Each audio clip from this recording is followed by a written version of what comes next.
Parmi tous les artefacts mystérieux et les mythes anciens qui imprègnent l'histoire humaine, dont nous avons parlé pour la plupart sur cette chaîne, il y en a un qui se démarque peut-être des autres. Celui qui relie les pharaons égyptiens et les conquérants grecs, les philosophes bien connus et certains des plus grands esprits scientifiques de tous les temps. On l'appelle la tablette d'émeraude, et depuis des milliers d'années, elle est connue comme une source de connaissances secrètes sur l'univers, de pouvoirs magiques et peut-être même d'un souvenir de la légendaire cité perdue de l'Atlantide. Si vous avez déjà entendu parler de la tablette d'émeraude, oubliez tout ce que vous savez, et si vous n'en avez pas entendu parler, eh bien installez-vous, car vous allez vous régaler. Rien de moins que l'une des histoires les plus étonnantes de l'histoire de l'humanité. Êtes-vous captivé par l'attrait énigmatique des civilisations anciennes, leur riche symbolisme et la beauté intemporelle de leur art? Si c'est le cas, nous vous invitons à embarquer pour un voyage extraordinaire en visitant la boutique Ancestra, où l'histoire rencontre l'élégance dans un trésor de bijoux et de décorations d'intérieur. Entrez dans un monde où chaque pièce et chaque collection ont une histoire à raconter, vous faisant voyager à travers les motifs complexes des Égyptiens, les harmonies cosmiques des Mayas et la profondeur spirituelle du symbolisme hindou. Mais ils ne s'arrêtent pas aux bijoux. Leurs offres de décoration d'intérieur sont un portail vers le monde de l'esthétique et des réalisations artistiques. Tous leurs articles sont en quantité limitée, alors assurez-vous de visiter ancestra.shop ou de cliquer sur le lien dans ma bio, afin de ne pas manquer votre chance de posséder un morceau d'histoire. En achetant chez Ancestra, vous soutenez également notre propre chaîne et nous vous en sommes reconnaissants. L'histoire commence avec un dieu égyptien appelé Thoth, l'un des dieux les plus anciens et les plus importants du panthéon égyptien, remontant à la période pré-dynastique, il y a environ 8000 ans. Habituellement représenté sous une forme humaine avec la tête de l'oiseau sacré Ibis, Thoth était connu des Égyptiens à la fois comme le scribe et l'arbitre des dieux, une entité qui tenait un registre des événements dans les cieux et pour toute l'humanité, et a utilisé son immense connaissance pour porter un jugement sur les différends entre divinités. Afin de créer ces archives, on dit que Thoth a inventé l'écriture, créant ainsi les premiers hiéroglyphes. En fait, selon le mythe égyptien, Thoth a en fait écrit toutes ses connaissances sur des dizaines de milliers de manuscrits, enregistrant les premiers fondements de la science, du droit, de l'art, de la philosophie, des mathématiques et de la magie. Mais parmi toutes ces œuvres, une se démarque des autres. Connue sous le nom de tablette d'émeraude, on dit que c'est l'endroit où Thoth enregistrait les plus grands secrets de tous. Les secrets permettant de changer l'existence d'une personne et de ne plus faire qu'un avec l'univers. Durant les jours les plus anciens de la civilisation égyptienne, la tablette d'émeraude et le reste des œuvres de Thoth auraient été gardées cachées par un ancien sacerdoce, accessible uniquement aux initiés du plus haut niveau. Ce qu'il est advenu de ces œuvres au fil du temps n'est pas clair. Certains disent qu'à mesure que de nouvelles dynasties émergeaient et que l'Égypte entrait dans l'ère pharaonique, l'ancien sacerdoce perdit son autorité et fut chassé d'Égypte, emportant avec lui les œuvres de Thoth et continuant à garder le savoir dans un endroit secret jusqu'à ce jour. D'autres disent que lorsque Thoth a quitté la Terre, il a caché ses œuvres afin qu'aucun humain ne puisse les trouver et que lui seul, à son retour, puisse les récupérer. D'autres pensaient simplement qu'une Égypte en mutation signifiait que le savoir serait perdu à jamais. Quoi qu'il en soit, alors que l'Égypte commençait à évoluer à travers les dynasties pharaoniques, les œuvres de Thoth se trouvaient quelque part en arrière-plan, une histoire d'un passé lointain, disparu mais pas oublié. C'était jusqu'à l'apparition d'un pharaon appelé Akhenaton, qui accéda au pouvoir au milieu du XIVe siècle avant notre ère. Connu à l'origine sous le nom d'Amenhotep, le pharaon connaissait bien l'histoire de Thoth, et dès son accession au pouvoir, il s'est immédiatement mis à la recherche des œuvres perdues. Selon la légende, il a pu les trouver, y compris la tablette d'émeraude, et ce qu'il a appris a totalement changé sa vie, son règne et l'Égypte. Immédiatement, il commença à défier le sacerdoce égyptien et son panthéon de dieux et de déesses, fondant une nouvelle religion monothéiste qui présentait le soleil comme la seule chose, la source de toute création et de tout pouvoir. C'est ici qu'il changea son nom d'Amenhotep en Akhenaton, ce qui signifie « celui qui sert une seule chose ». En tant qu'Akhenaton, il a renversé la culture égyptienne, rejetant les rituels de longue date du sacerdoce et promouvant à la place le concept de vivre dans la vérité, conformément à la loi cosmique naturelle. Il a encouragé un art nouveau et plus passionnant, a élevé le statut de la femme dans toute l'Égypte et a même abandonné la capitale traditionnelle de Thèbes et a établi une nouvelle capitale connue sous le nom d'Akhénaton. Sans surprise, ces changements dramatiques ont rendu furieux la structure du pouvoir existante et après 17 ans de règne, Akhénaton a mystérieusement disparu, largement considéré comme ayant été assassiné par le sacerdoce. Ses restes n'ont jamais été retrouvés. Après sa disparition, le nouveau pharaon, avec le soutien du sacerdoce, entreprit immédiatement de remettre les choses comme elles étaient, détruisant la capitale d'Akhénaton et tous les documents de sa nouvelle voie. Encore une fois, l'œuvre de Thoth fut perdue, disparue alors que les pouvoirs en place cherchaient à supprimer toute trace d'Akhénaton.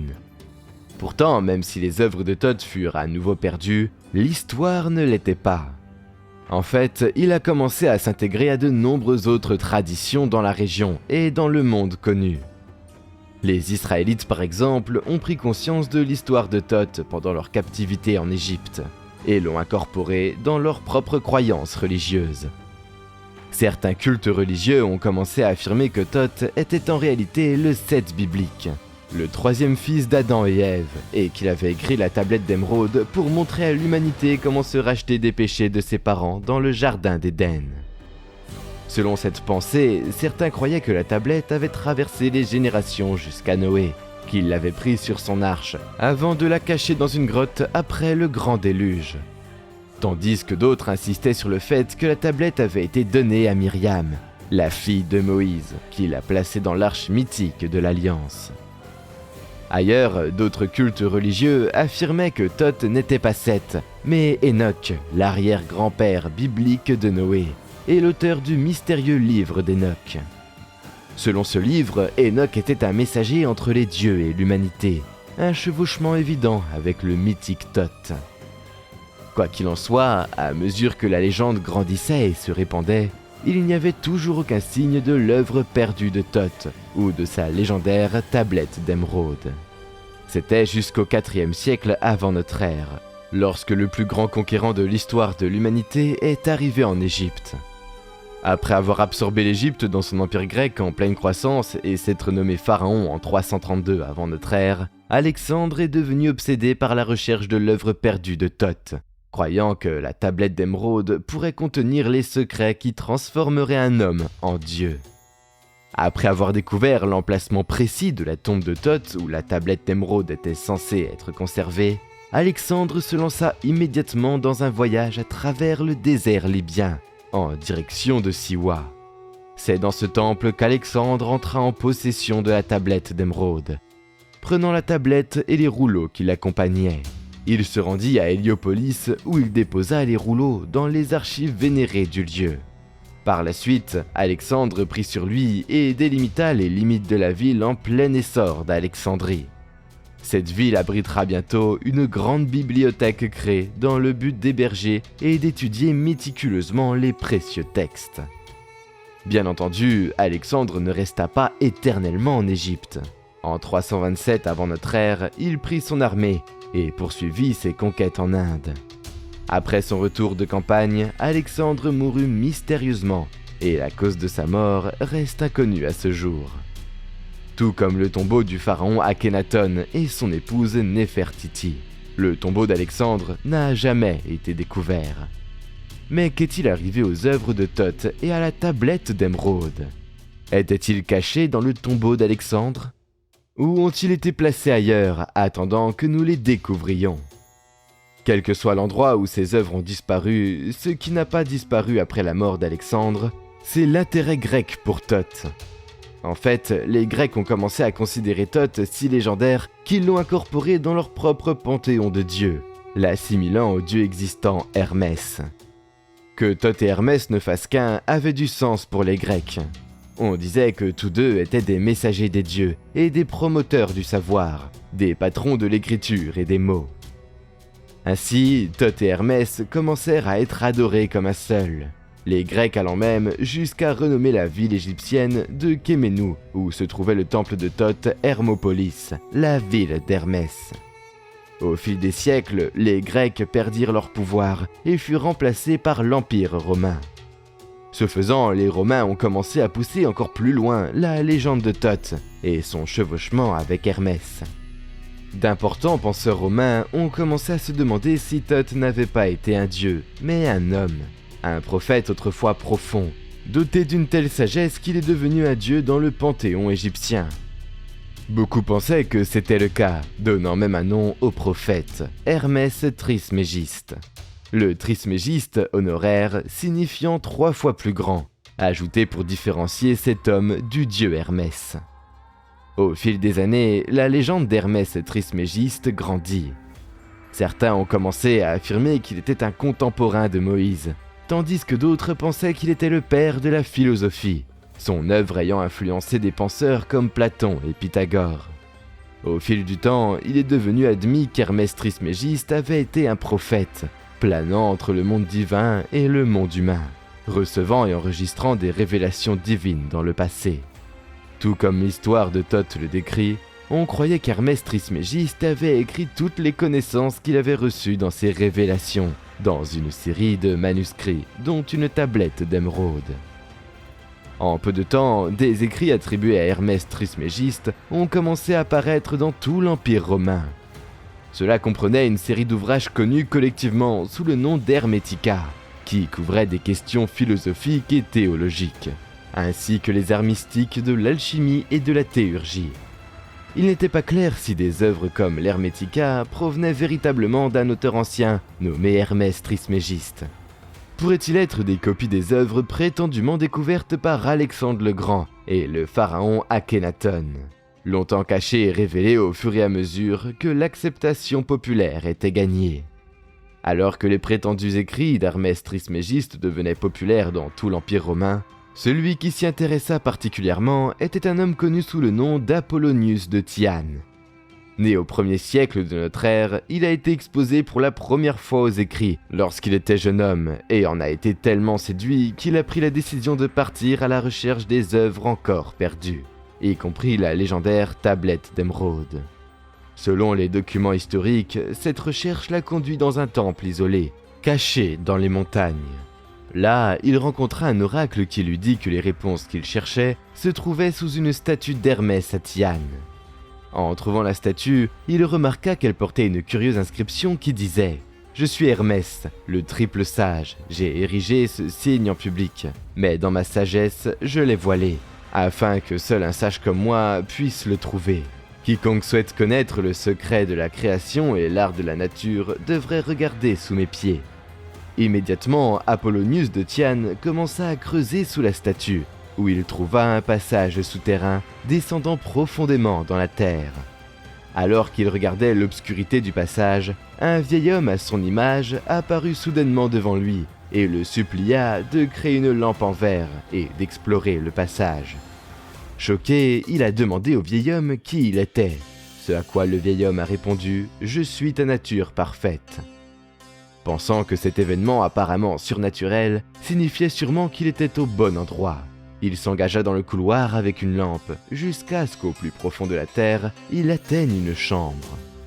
Au sein de cette salle, il fut stupéfait de trouver une silhouette squelettique flétrie, assise sur un trône doré. Dans les mains de ce personnage se trouvait un livre et une tablette émeraude brillante. Cette histoire n'est pas simplement une autre histoire de la prétendue découverte de la tablette d'émeraude perdue depuis longtemps, comme celle d'Alexandre et d'Akhenaton, mais le début de l'histoire de l'un des personnages les plus énigmatiques de l'époque. À travers les écrits de l'époque, tant dans son propre travail que dans les œuvres biographiques d'autres personnes, Apollonius de Tyane est dépeint comme une sorte de mystique, une sorte de figure magique. On raconte qu'après avoir acquis la tablette d'émeraude et les œuvres anciennes d'Hermès Trismégiste, Apollonius de Tyane passa le reste de sa vie à voyager à travers le monde antique, à travers la Grèce et l'Égypte, la Perse, l'Afrique du Nord, l'Europe et même l'Inde. Au cours de ses voyages, il s'est fait connaître pour sa capacité à prédire l'avenir dans des visions et à guérir les malades, ainsi qu'à créer des talismans magiques qui protégeaient les gens des inondations, de la famine et des insectes. Ces pouvoirs étaient-ils simplement un mythe, ou avaient-ils quelque chose à voir avec les connaissances qu'il avait acquises grâce à la tablette d'émeraude ? Comme on pouvait s'y attendre, ces pouvoirs inhabituels signifiaient qu'Apollonius de Tyane était souvent persécuté par la structure de pouvoir existante, dont il contestait l'autorité. Il existe des archives selon lesquelles il a été arrêté par l'empereur Néron pour trahison, mais les accusations ont disparu comme par magie du parchemin sur lequel elles étaient écrites au tribunal, forçant sa libération. Plus tard, il a été arrêté par l'empereur Domitien, mais lorsqu'il est entré dans la salle d'audience, il est tombé dans un état méditatif qui a balayé toutes les personnes présentes. Domitien est devenu confus et, d'une voix ravie, l'a acquitté. De son côté, Apollonius de Tyane affirmait que ses pouvoirs inhabituels étaient le résultat de la connaissance que Dieu révèle aux sages. Voulait-il parler de la connaissance que les dieux avaient révélée à Hermès Trismégiste ? Cette question est restée sans réponse. Après sa mort, les opposants, et en particulier les chrétiens qui le croyaient trop semblable à Jésus, cherchèrent à effacer Apollonius de Tyane des archives historiques. En 400 de notre ère, ils avaient détruit presque tout ce qu'il avait écrit, et une grande partie de ce qui avait été écrit sur lui, un peu comme les prêtres égyptiens l'avaient fait à Akhenaton toutes ces années auparavant, après que lui aussi aurait découvert la tablette d'émeraude. Encore une fois, la tablette d'émeraude a disparu de l'histoire. Certains ont dit qu'elle avait été détruite lors de l'incident de la bibliothèque d'Alexandrie, d'autres qu'elle avait été prise par les Templiers, et d'autres encore qu'elle avait été volée par l'Église et cachée dans les archives secrètes du Vatican. Si vous avez vu notre vidéo complète sur les archives secrètes du Vatican, alors cette dernière option peut sembler tout à fait possible. Il y avait cependant une différence majeure entre Apollonius de Tyane et d'autres personnages qui auraient découvert la tablette d'émeraude. Même si la tablette d'émeraude fut de nouveau perdue après sa mort, son texte ne l'était pas. Apollonius de Tyane avait en fait écrit ce qu'elle disait, et des copies de cette traduction ont survécu, même si une grande partie de sa mémoire a été détruite. Pendant des siècles, ces copies ont été gardées cachées en raison d'une forte opposition à leur existence, jusqu'à ce qu'une traduction émerge finalement, au tournant du 8e siècle de notre ère. C'est alors qu'un livre intitulé Sir al-Khalika wa Sanat al-Tabia, ou Les secrets de la création et l'art de la nature, fut publié, un texte arabe considéré comme une copie de l'œuvre originale d'Apollonius de Tyane. Le livre contenait une traduction directe de la tablette d'émeraude, un document, pour la première fois dans l'histoire, écrit à la vue de tous. On y disait, c'est vrai sans mentir, certain et très vrai. Ce qui est en bas est comme ce qui est en haut, et ce qui est en haut est comme ce qui est en bas pour faire les miracles d'une seule chose. Et comme toutes les choses ont été et sont nées d'une seule par la médiation d'une seule, de même toutes choses naissent de cette seule chose par adaptation. Le soleil est son père, la lune sa mère, le vent l'a porté dans son ventre, la terre est sa nourrice. Le père de toute perfection dans le monde entier est ici. Sa force ou puissance est entière si elle est convertie en terre. Sépare doucement la terre du feu, le subtil du grossier avec une grande industrie. Il monte de la terre au ciel et redescend sur la terre, et reçoit la force des choses supérieures et inférieures. Par ce moyen, vous aurez la gloire du monde entier, et ainsi toute obscurité s'envolera loin de vous. Sa force est avant tout la force, car il vainc tout ce qui est subtil et pénètre tout ce qui est solide. Ainsi fut créé le monde. De là sont et viennent d'admirables adaptations dont le moyen ou le processus est là. C'est pourquoi je m'appelle Hermès Trismégiste, ayant les 3 parties de la philosophie du monde entier. Ce que j'ai dit du fonctionnement du soleil est accompli et terminé. Immédiatement après sa parution, le texte commença à faire son chemin dans le monde arabe, apparaissant dans de nombreux ouvrages et étant disséqué par les meilleurs penseurs de l'époque. Ce n'est cependant que des centaines d'années plus tard que le texte parviendra pour la première fois en Europe, lorsqu'il sera traduit en latin au XIIe siècle par Hugo de Santalla. Mais ce fut alors qu'il alluma une étincelle qui ne s'éteindra pas avant des siècles. Au Moyen-Âge, l'alchimie a commencé à devenir populaire en Europe en tant que domaine de la protochimie, dans lequel les praticiens se concentraient sur la manipulation de la matière pour fabriquer des substances magiques. La plus célèbre étant une substance connue sous le nom de pierre philosophale, qui était dite avoir la capacité de transmuter les métaux de base en or. De nombreux grands penseurs européens du Moyen-Âge, ainsi que des périodes de la Renaissance et de la Réforme, étaient des alchimistes, y compris des sommités connues à ce jour, tels que les célèbres astronomes Nicolas Copernic et Johann Kepler. Le grand pionnier de la médecine Paracelse, Robert Boyle, le père de la chimie moderne, et même l'empereur romain germanique Rodolphe II, entre autres. Au cœur de leur étude se trouvait la tablette d'émeraude, qui est apparue dans de nombreuses traductions et dans des commentaires presque infinis à travers l'Europe. Son texte étant un accessoire régulier pour quiconque réfléchit à des questions importantes. Bien entendu, la signification réelle de la tablette d'émeraude n'était pas tout à fait claire, ce qui en faisait le sujet de nombreuses interprétations et études pour tenter de découvrir ses véritables secrets. Au début, les alchimistes pensaient que la tablette d'émeraude devait donner une recette codée décrivant le processus de laboratoire permettant de créer la pierre philosophale. Au XVe siècle, cependant, les opinions dominantes sur la pierre philosophale avaient commencé à changer, avec la conviction qu'il ne s'agissait pas d'une transformation littérale du métal de base en or, mais plutôt d'une allégorie d'une transformation spirituelle, la poursuite de la pierre philosophale. En fait, les étapes psychologiques qu'un individu doit suivre pour atteindre la réalisation spirituelle. De cette façon, le texte de la tablette d'émeraude a commencé à être considéré comme des instructions pour parvenir à cette transformation et acquérir une compréhension de la véritable nature de l'univers. C'est pourquoi c'était si important pour tant de penseurs révolutionnaires. Mais en fait, pour un penseur révolutionnaire, cela aurait pu être bien plus loin que cela. Aujourd'hui, il n'est pas exagéré de dire qu'Isaac Newton était l'un des plus grands scientifiques et des esprits les plus révolutionnaires de tous les temps. Son ouvrage fondateur de 1687, Philosophiae Naturalis Principia Mathematica, est l'un des ouvrages les plus importants de l'histoire des sciences, exposant les lois du mouvement et sa célèbre loi de la gravité. Pourtant, saviez-vous qu'une grande partie du travail de Newton n'avait rien à voir avec ce qui serait considéré comme la science dominante, et se concentrait plutôt sur l'art de l'alchimie?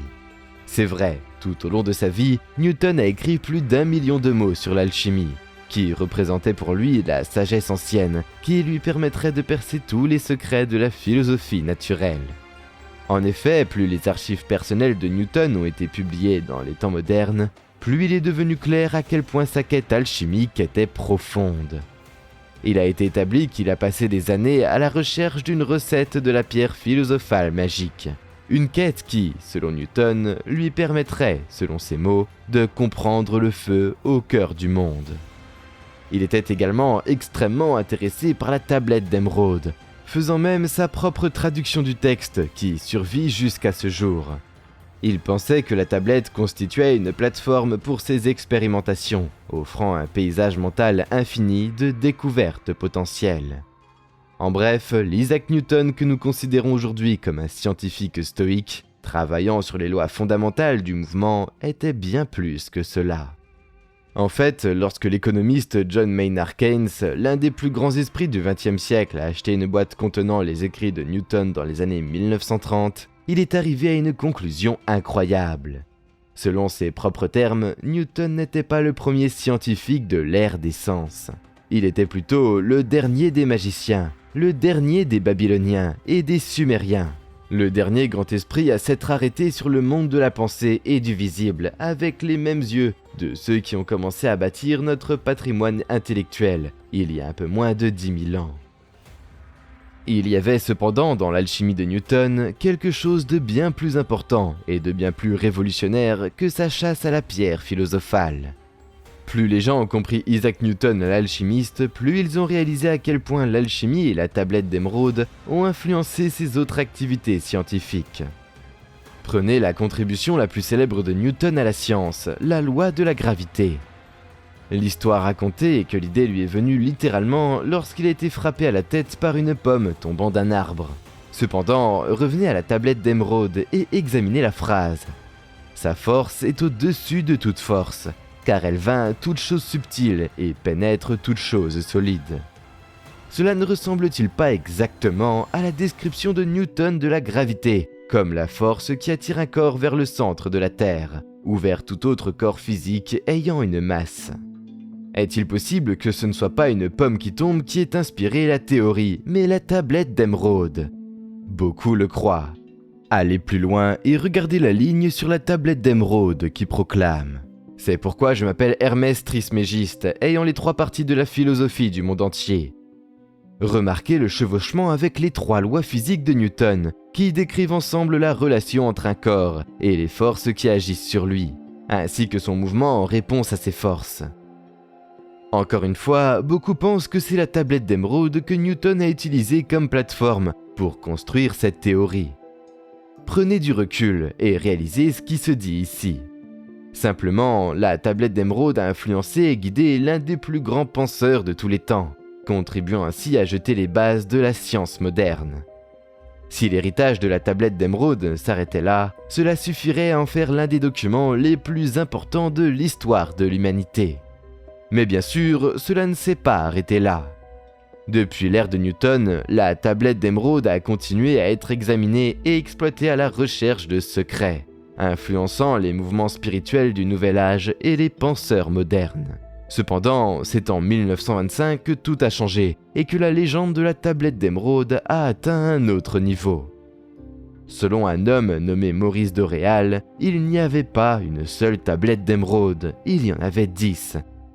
Né Claude D. Dodgin en 1902 dans la campagne de l'Oklahoma, il était clair dès son plus jeune âge que l'homme qui allait devenir Maurice Doréal était différent. À l'âge de 3 ans, il a commencé à avoir des visions dans lesquelles il recevait la visite d'entités mystérieuses qui lui parlaient et lui révélaient leurs secrets. De plus, il a écrit plus tard que lorsqu'il a commencé à fréquenter l'école, il a découvert qu'il savait déjà que tout était enseigné parce qu'il avait conservé les expériences et les connaissances des vies antérieures qu'il avait vécues. Selon ses mots, « Quand je suis né dans cette vie, j'avais un souvenir plein et complet de mes vies et incarnations passées. Et je n'ai jamais eu à réétudier les choses oubliées que la plupart d'entre nous font. Je n'ai pas eu à apprendre à lire et à écrire. Je n'ai pas eu besoin d'apprendre les mathématiques, la physique, la chimie ou quoi que ce soit d'autre parce que dans le passé, j'avais acquis ces connaissances et j'avais conservé mes acquis du passé. » Malgré cela, il n'a pas fait grand-chose de sa vie, rebondissant et travaillant à temps partiel comme jardinier paysagiste, jusqu'au début de la vingtaine. C'était jusqu'en 1925, lorsque Doréal eut une vision qui allait changer sa vie pour toujours. Dans cette vision, une entité mystérieuse lui a dit de se rendre à Calcutta, en Inde, et de rencontrer un guide qui l'aiderait dans un voyage important. C'est ce qu'il fit, voyageant et rencontrant le guide, qui le dirigea vers l'Égypte et lui indiqua où il pourrait trouver les légendaires tablettes d'émeraude perdues de Thoth. Selon Doréal, ils étaient en possession d'un groupe appelé la Grande Fraternité Blanche, qui gardait les tablettes depuis d'innombrables générations. Et en effet, il n'y en avait pas une, mais 10. On lui montra ces tablettes, fabriquées à partir d'une mystérieuse substance verte émeraude, créée par transmutation alchimique et totalement impérissable, résistante aux éléments, à l'acide ou à la corrosion. Même s'il n'était pas autorisé à emporter les comprimés avec lui, il avait le droit de les traduire.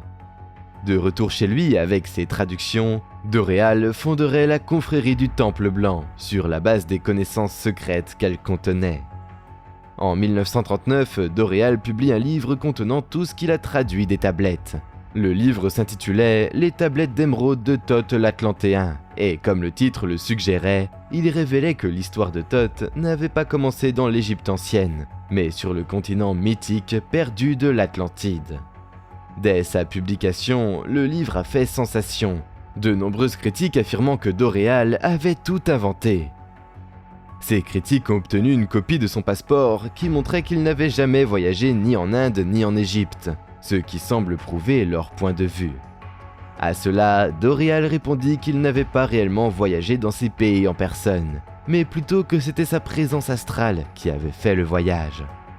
L'histoire de Doreal était-elle réelle, ou simplement le produit d'une imagination hyperactive, ou pire, les réflexions d'un escroc? Pour répondre à cette question, il faut d'abord regarder ce que dit le livre.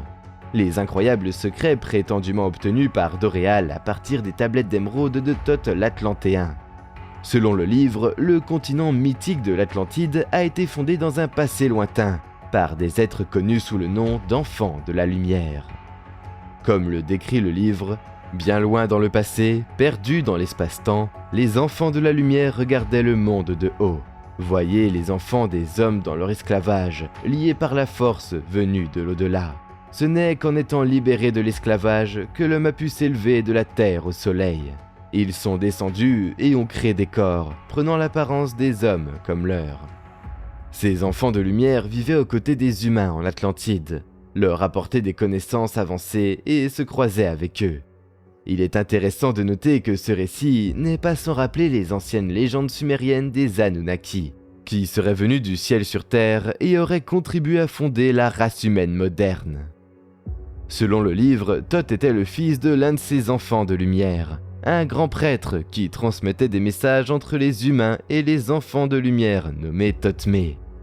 Pour cette raison, Thoth a eu l'opportunité très tôt dans sa vie de passer du temps avec le créateur de la civilisation atlante, une entité appelée l'Habitant, où il a appris l'art de la sagesse et les secrets des grands mystères de l'univers. Ce faisant, Thoth devint responsable de l'enregistrement et de la conservation des connaissances anciennes qui lui avaient été enseignées. On disait que sa maison en Atlantide était composée de 2 îles de l'océan Atlantique, près de la mer Méditerranée. Ses habitants formaient une civilisation très développée, qui possédait de véritables connaissances religieuses et philosophiques. Et pourtant, selon le livre, la culture spirituelle de l'Atlantide a commencé à se dégrader, ce qui, comme Thoth et d'autres, était destiné à provoquer un cataclysme. Et ainsi, alors que l'Atlantide s'enfonçait dans la mer, Thoth et d'autres maîtres spirituels s'enfuiraient à bord d'un vaisseau volant et se répandirent partout dans le monde. Thoth est allé en Égypte, apportant ses archives de connaissances secrètes et régnant en tant que roi prêtre pendant 10 000 ans, aidant les Égyptiens à construire une civilisation avancée et devenant, ce faisant, considéré comme un dieu dans le panthéon égyptien. D'autres comme lui sont allés ailleurs, en Amérique du Sud et centrale, en Inde et au-delà, apportant dans chaque cas leurs connaissances secrètes et contribuant à fonder et à développer les anciennes civilisations du monde. Mais quelle était la connaissance secrète que Thoth et les autres Atlantes ont apportée au monde ? Le livre de Doreal affirme que tout est enregistré dans les tablettes d'émeraude. Le livre parle de la sagesse qui constitue la base de toute notre existence, de la nature, du cosmos et du divin. Il parle de réincarnation et d'immortalité, de technologie avancée, de capacité à générer de l'énergie et à manipuler la matière, ainsi que des secrets magiques qui forment les préceptes de l'alchimie. En fait, le livre affirme même qu'il omet les informations trouvées sur les 2 dernières tablettes, ce qui était si époustouflant que Doreal a reçu l'ordre des gardiens des tablettes de ne pas divulguer ces informations au monde. Bien sûr, comme la tablette d'émeraude d'Isaac Newton et d'Apollonius de Tyane, la prétendue traduction de Doreal est écrite de manière énigmatique, d'une manière qui ouvre la voie à différentes significations et interprétations, à différentes recettes de ce que prescrit la sagesse secrète. Est-ce que tout cela n'a aucun sens, ou cela révèle-t-il vraiment les secrets de l'univers ? Certains diront que s'il existe toujours près de 100 ans plus tard, cela doit dire quelque chose.